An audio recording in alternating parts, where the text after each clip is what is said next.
I am not God. Thank God. And neither are you. That's 2 down, just 8 billion more to go. That is, if we want to survey the world's population to find out if any living human out there is actually God. To be able to do that, we need some qualifications to narrow down the search.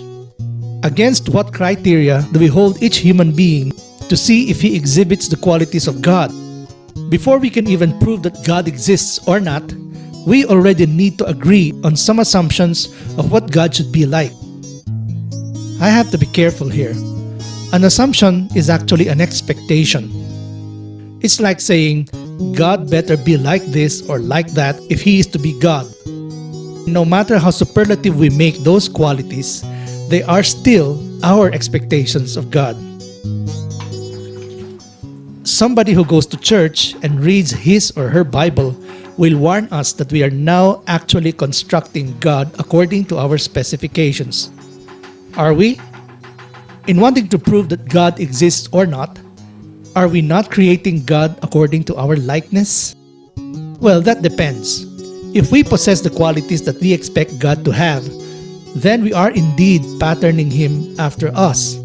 For example, if I say God has to be patient, soft-spoken, and smart, I'm pretty much not constructing Him in my likeness because I am not patient, I am not soft-spoken, and I am not all that smart, to be honest. The problem is, what if somebody out there turns out to have those qualities? Even worse, what if several people did? Clearly, we can agree on 2 premises already.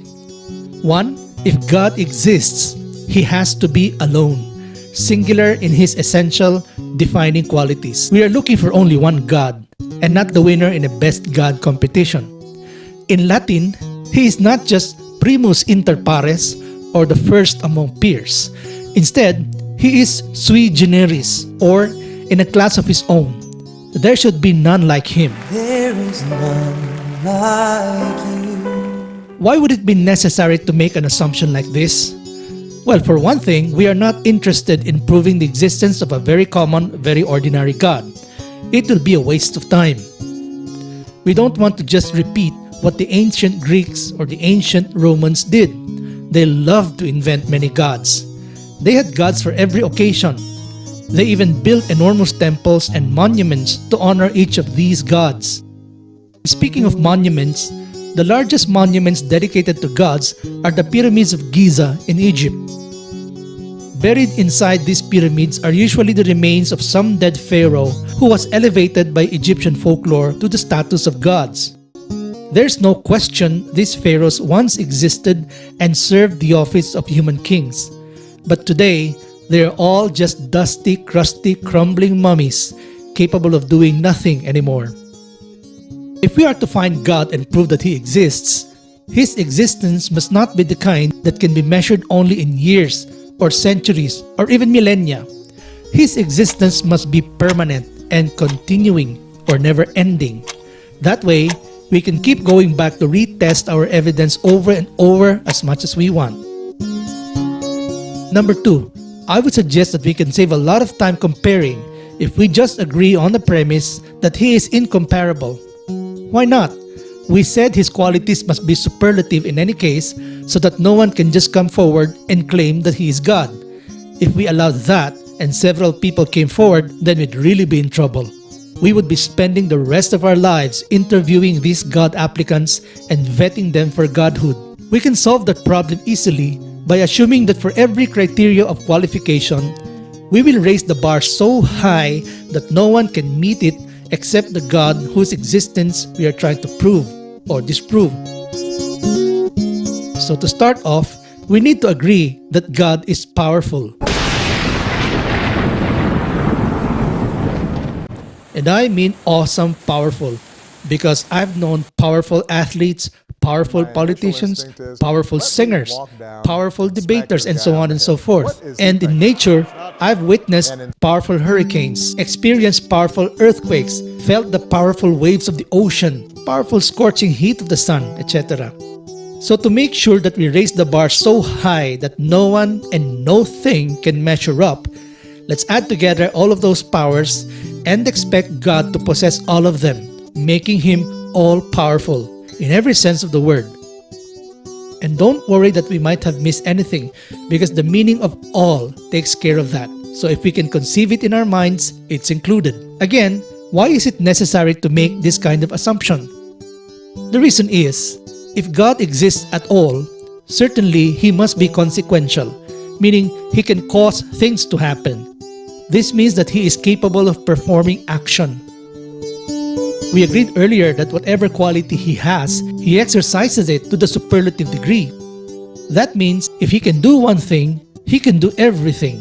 In fact, He can do anything. Go. Wash in the pool of Siloam. Long story short, that's the meaning of all-powerful. So to summarize what we have achieved so far in 3 episodes, we have established that, number 1, it's a worthwhile and productive thing to try and prove the existence of God.